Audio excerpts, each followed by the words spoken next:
You know that song. Nile Rodgers, the multi-Grammy-winning co-founder of the band Chic, has collaborated with everyone from David Bowie to Madonna. He's also chairman of the Songwriters Hall of Fame. Tonight, it's inducting its 2025 class, which includes funk legend George Clinton, Doobie Brothers members Tom Johnston, McDonald and Patrick Simmons, the Beach Boys, Mike Love, and many more. Nile Rodgers, good morning. Welcome. Great to see you. And you. You know, you're in the Songwriters Hall of Fame. Every musician I know wants to. There is no physical building, but everybody wants to go to this dinner. What is so meaningful about getting into the Songwriters Hall of Fame? I think that as a composer, nothing means more to you than your art form touching, as my old guitar tutor would say, the lives of a million strangers. Yeah. Now it's billions. Yes. But when I was a kid, it was a big deal. So when you walk into the room where you know that you're doing something that touches people that you will never meet, but somehow it impacts their lives in an important way, that's just incredible.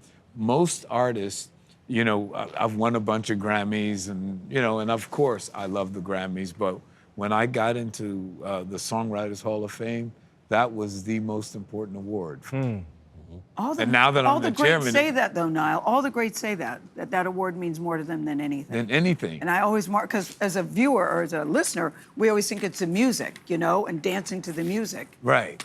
But the you melody, know, yeah. But see, the thing is, Gayle, is that composing, it's such a solitary kind of thing. You know, if you're lucky, it'd be Jam and Lewis, that's cool. Yes. But most of the time, it's even teams, we do these things by ourselves. Yeah. And we create something from nothing. It's just an idea, or it's the color of your dress. Yeah. Or something like that.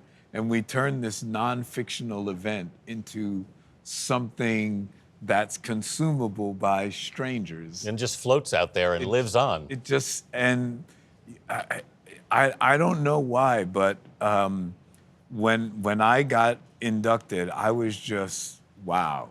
In the process of composing, do you know in the moment, because you said it's a solitary event, or does it take a group of people, your peers, or instruments, or other elements for you to realize this is a hit?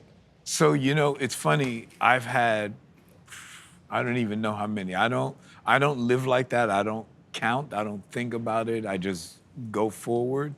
But you have a lot of hits. The only time I ever knew that the song was a hit, I knew We Are Family was a monster. Yeah. And I thank God I had creative control, and I stopped the record company from putting that out first, because if they had put that out first, we would have never heard the rest of the Sisters Night album. Right. And I knew that Le Freak, that Aw Freak Out was a hit. Yeah.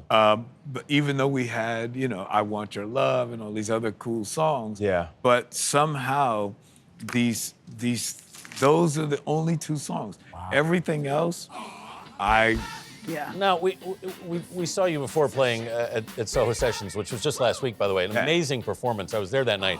But you talk about writing being solitary, which it is, but you also you've collaborated with a lot of artists. Yes. How do you write with people who are in such different genres?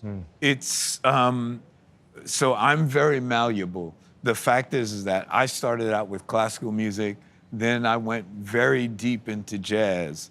So I think that I always feel in my heart, and this is not ego, this is just, I always feel that I have something to contribute. Yeah. If you notice, look at my career. Yeah. Every record that I've produced, I play on. Yes. Who else in the world is You're that? right about that. Right. Quincy Jones didn't play. I begged Quincy to play. I said, dude, just play a couple of notes for me so I could say trumpet, Quincy Jones. Now, quickly, you were good friends with Sly Stone.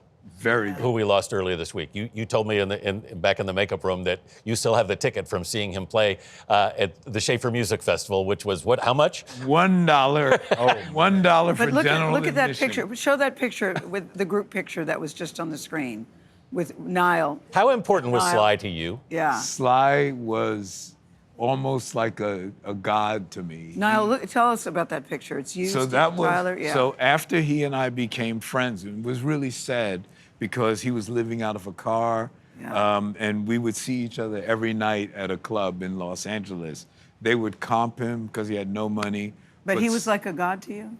He really was, because listen to his lyrics. So not only was it funky and groovy and just makes you want to move your butt, but listen to the content of the lyrics and how, I mean, it was super genius. Well, so funky and want to move your butt is how we feel about your music too. Well, I've seen you on, the dance floor. We're playing in Central Park, and I look out in the audience, and I It's see me.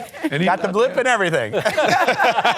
Love you, Nile Rodgers. Thank you very much. Funky and want to move your butt. That's me.